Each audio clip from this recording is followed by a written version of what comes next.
Hoje nós vamos falar sobre o mapeamento de processos. E o que é o mapeamento de processos? É você conseguir deixar algo que é invisível visível.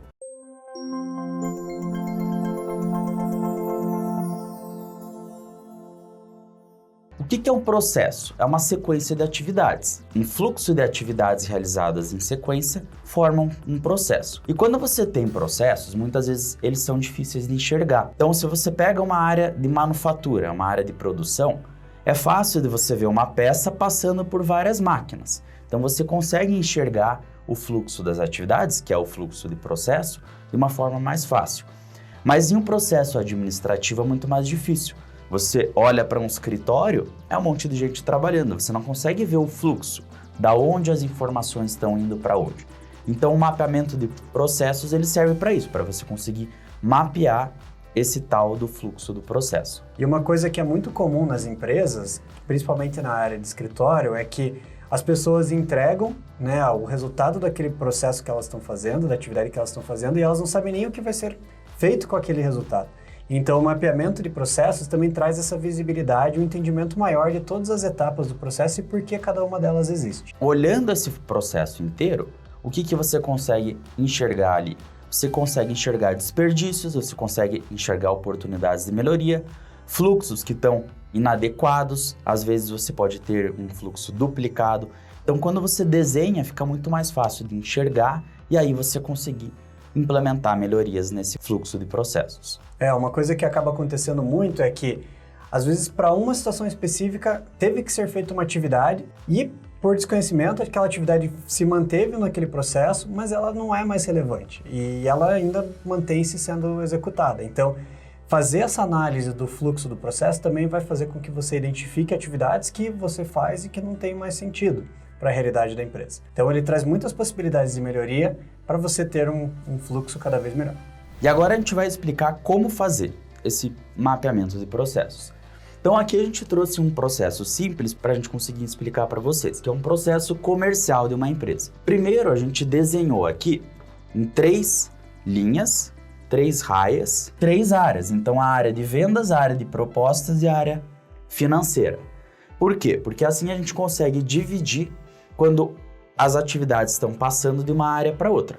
Isso aqui, essa divisão, também se chama de swim lane, em inglês, que são as raias de piscina. Bom, e como que funciona aqui? A gente vai começar pelo início do processo, qual que é a primeira atividade que a gente faz, e a gente vai pontuando e vai colocando aqui, a gente está utilizando post-its aqui para fazer isso, na raia da área que executa aquele processo. Então, por exemplo, esse processo aqui, ele começa com a parte de vendas, né? Então, a primeira atividade vai ser entrar em contato com o cliente. Na sequência, a gente vai ter o recebimento do pedido. Recebeu-se o pedido, vai para a área de propostas, que vai elaborar a proposta por si só. É interessante de ver aqui, ó, que você coloca a ação em cada um dos post-its. Então, entrar em contato com o cliente, receber o pedido, elaborar a proposta. Então, cada ação de cada atividade. Depois que a proposta foi elaborada, ela vai para um fluxo de aprovação junto ao financeiro. O financeiro vai avaliar e vai aprovar ou reprovar essa proposta. Aí que entra um ponto interessante. O que é esse triângulo aqui?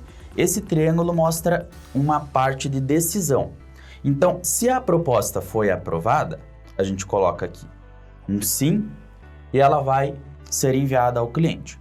Agora, se a área financeira não aprovou, o que vai acontecer?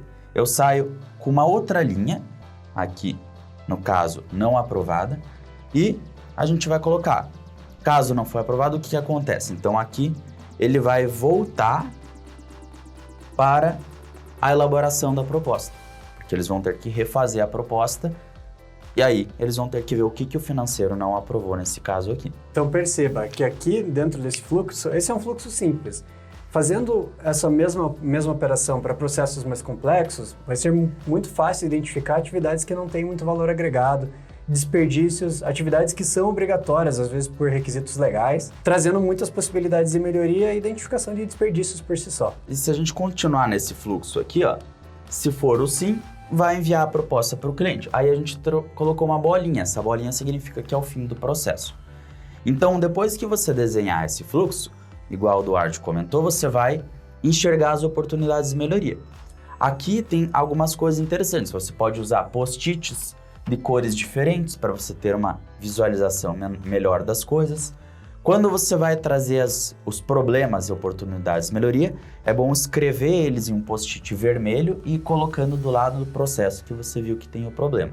E aí, isso deve ser feito em conjunto, pelas pessoas que fazem o processo. Não adianta só você ir lá e desenhar. Tem que ser todo mundo que está envolvido no processo, porque são as pessoas que fazem o processo que sabem muitas vezes dos problemas e oportunidades de melhoria que acontecem ali. É importante sempre começar pela pontuação aqui das dores mesmo, para a partir disso você começar a discutir as possíveis soluções. Tendo um entendimento completo de todas as dores, às vezes várias das dificuldades que acontecem em diversos passos diferentes desse processo, elas são resolvidas com uma mesma iniciativa.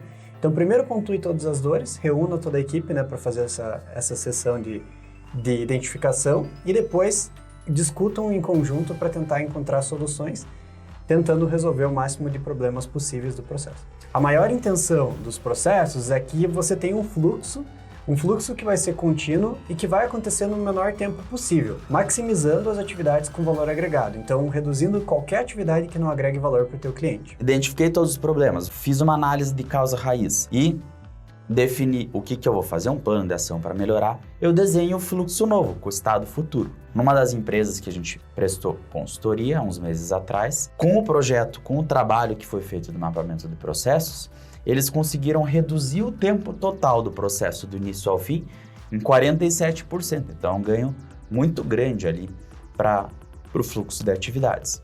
Então, implemente isso na sua área, que com certeza você vai ter resultados muito bons. E se você gostou desse vídeo, curta aqui e nos siga nas nossas redes sociais, assim como no nosso canal do YouTube.